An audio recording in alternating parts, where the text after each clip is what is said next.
YouTube? I'm your friendly neighborhood N-Man64, and I'm bringing you the next episodes of Kingdom Hearts Birth by Sleep. In the last episodes, we started out Ven's journey, and we took on his events in both the Snow White and Cinderella worlds. Now, we are going to complete the third and final of the Disney worlds, the Sleeping Beauty world. As you can see here, I've got a ton of abilities unlocked for Ven, which is going to make this game a bit easier. And as you guys can see from over here, I completely missed a sticker. And this wasn't even one where you couldn't have gotten it at all before. No, you could have gotten it at any time when you got into the Cinderella world, but my head's so far up my own butt that I did not get to see it. So let's put our stickers in place. Get ourselves our Wellspring Crystal, as we're well on our way to being well on our way, if that's even a thing. But I've gotten Ven a few levels up, I've gotten him a ton of experience and a bunch of new commands and all them shenanigans. And now that we've essentially gotten through 2 of the 3 Disney worlds, I figure let's go to the third and final one that we have available to us, Sleeping Beauty's world. And Ven is still looking for Terra after all this time. That takes commitment. I gotta give him that.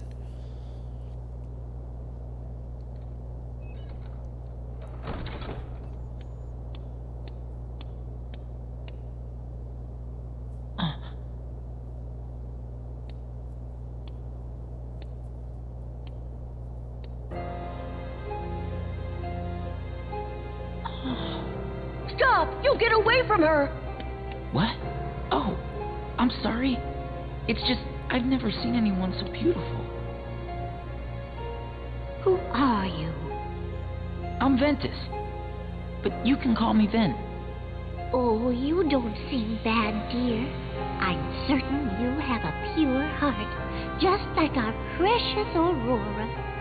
Can you tell me why she's sleeping? Long ago, Maleficent cursed her. Now she's stolen her heart. Well then, why don't I go get it back for her? That's impossible, dear. Maleficent's home is at the Forbidden Mountain. It's not safe. I'm not afraid. We can't just leave Aurora like this. I can help. You gotta believe me. Come on, let's go get her heart. You know, you're absolutely right. The Forbidden Mountain is through the forest. Come along, follow us. After all, we wouldn't want you to get lost. So let me get this straight. This is a game for children, and every single male Keyblade wielder in this series is motivated entirely by their boners. And if you don't believe me, you have Rucksack with the girl who should not be named, or we don't even remember her name from Days, even though I do remember her name, as well as Naminé, Sora and Riku fighting over Kairi, Terra and his booty call with Cinderella, notwithstanding, and now Ven is with frickin' Princess Aurora. It's just absolutely flippin' bonkers. Whatever. Alright, let's sell some things and buy some things and get some things so we can get ourselves on to save Aurora, because that is our task today. And I'm willing to bet that if I come back to this world at any time, she is going to disappear just like she did with Terra. Which, yes, that does happen. See, I don't mind her disappearing. It's the whole fact that the whole bed disappears. Like, because you have to expect at some point Aurora is going to wake up and the events of Sleeping Beauty are going to go as they go. At some point, because this is Disney. Heck, I thought it was ballsy in the first Kingdom Hearts game when half the Disney worlds were completely destroyed by darkness. And only characters are available in spirits. Them being like Dumbo and Bambi and Mushu and Simba. I thought that was ballsy, but Nah, it makes sense within the realms of the story.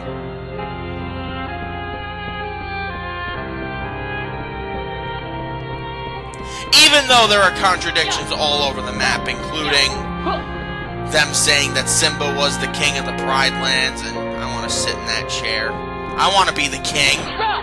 Can't Ven be the king? Well, Ven can't be the king of anything because he's voiced by Jesse McCartney. And that's the law. Jesse McCartney can't be king of anything. I don't know who invented that law, but I have to stand by it because it is the law.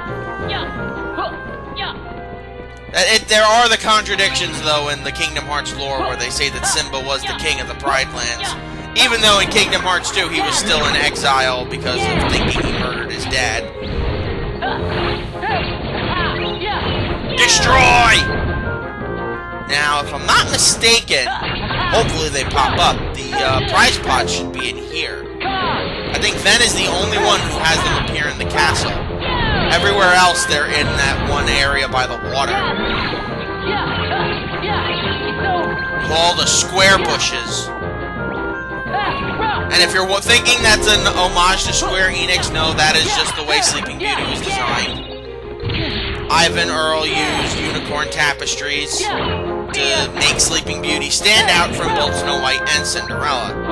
Because the last thing you want to do is just completely rehash the first two movies in terms of design and plot, even though they had to do it with. Hey, you're here!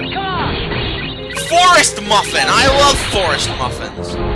Can someone here be my Forest Muffin? No, I have no Forest Muffins. But hey, like they say in the old country, Hakuna Matata. Boom! Boom! You're done, son! And I missed. Beautiful. I could have just added the prize pod to my reports immediately, but I botched it. How wonderful. How wunderbar. Last thing I want to do is make sure I'm not doing 0 XP the whole time. That would be stupid. That would be remarkably stupid. I go through this entire world and gain no experience. And in case you're wondering, the 0 XP is specifically for character growth. All the commands and such, they still level up the same way, so you don't have to worry about that. No matter what you do, they level up at some point. Which is good, because this is probably the easiest of the Kingdom Hearts games to do on a level 1 run. I've done it, and I hated myself for it, but I say this is probably the easiest of the Kingdom Hearts games to do a level 1 run on. Hardest by far is Kingdom Hearts 2, just because of how much stuff you have to do in that game. But hey, I'm a practical guy. And as it happens, last time when we were doing shenanigans in this game,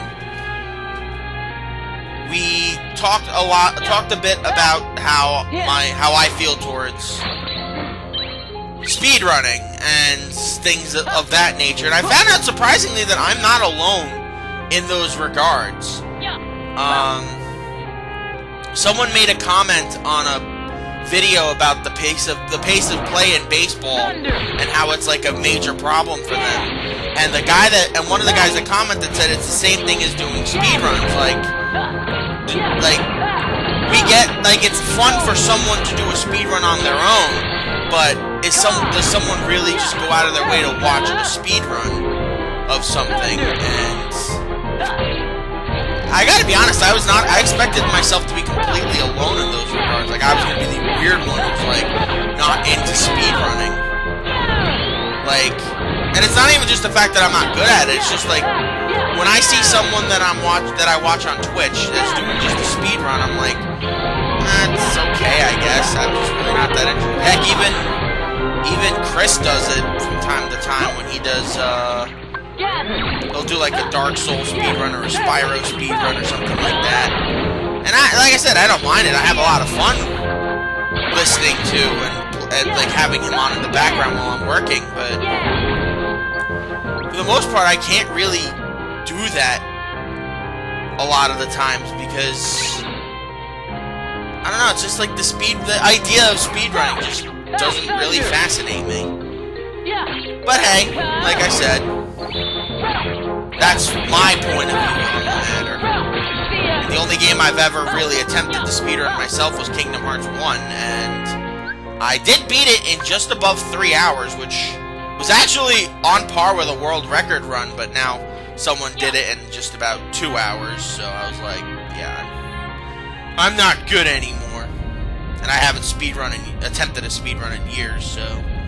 Hello, Wall of Fire, how are you doing today? Looks like we're stuck.